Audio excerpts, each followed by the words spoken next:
Trump acusa a Espanha de ser o pior desempenho, ameaça cortar o comércio bilateral. Not your turn. Not your turn, please. Mr. President, are you going to take the heat off the Europeans to potentially help you? Mark Rutte called on the allies to also help you. What does that mean? Well, you have to ask Mark Rutte. He said not as part of NATO, but to be helpful to you in this. Well, some of the European nations have been helpful and some haven't. And I'm, very surprised. Germany's been great. He's been terrific.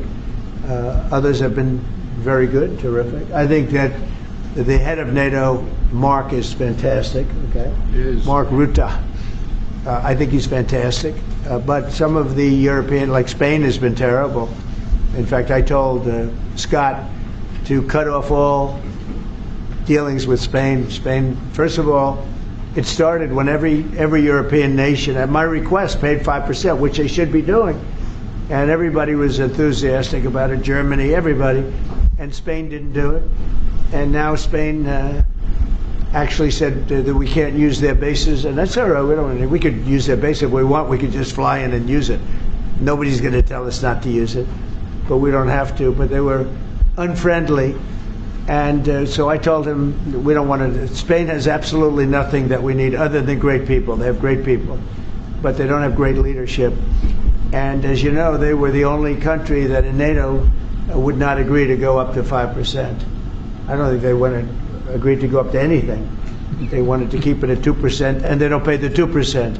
So we're going to cut off all trade with Spain. We don't want anything to do with Spain. And I'm not, by the way, I'm not happy with the UK either. That island that you read about, the lease, okay, he made it for whatever reason, he made a lease of the island. Somebody came and took it away from him. And it's taken 3-4 days for us to work out where we can land there. It would have been much more convenient landing there as opposed to flying many extra hours. So we are very surprised. This is not Winston Churchill that we're dealing with. Mr. President, what's your expectations towards Germany? What can Germany do and what should Germany do to help you at this point? Well, I think they're doing it. I mean, they're letting us land in certain areas, and we appreciate it. And they're just making it comfortable. We're not asking them to put boots on the ground or anything. I mean, we're just they're a respected country. I have a very good relationship with the country. We have, in particular, now with this leader, with this new leader. I think he's an excellent leader. I had my differences with Angela. I said, "You're hurting your country with immigration, and you're hurting your country with energy." And we have a man sitting on my right that is, I think, pretty much the opposite of her on energy and the opposite on immigration. And I think he's doing very well. Commercial air travel right now is severely restricted in the Middle East, and thousands of Americans are stranded. Why wasn't there an evacuation plan, and will you send planes to get people out? Well, because it happened all very quickly. We thought, and I thought maybe more so than most, I could ask Marco, but I thought we were going to have a situation where we were going to be attacked. They were getting ready to attack Israel. They were getting ready to attack others. You're seeing that right now. And a lot of those missiles that are hitting in, those are stationary. Those were aimed there for a long period of time at these other countries. So I think I was right about that. We attacked first. And if we didn't, it could have been, look, we're really decimating them. They're being decimated. And if we didn't, and by the way, we have massive amounts of ammunition. We have the high end. A lot of it was given away stupidly by Biden, very stupidly, for free. And I'm all for Ukraine, but they gave away a lot.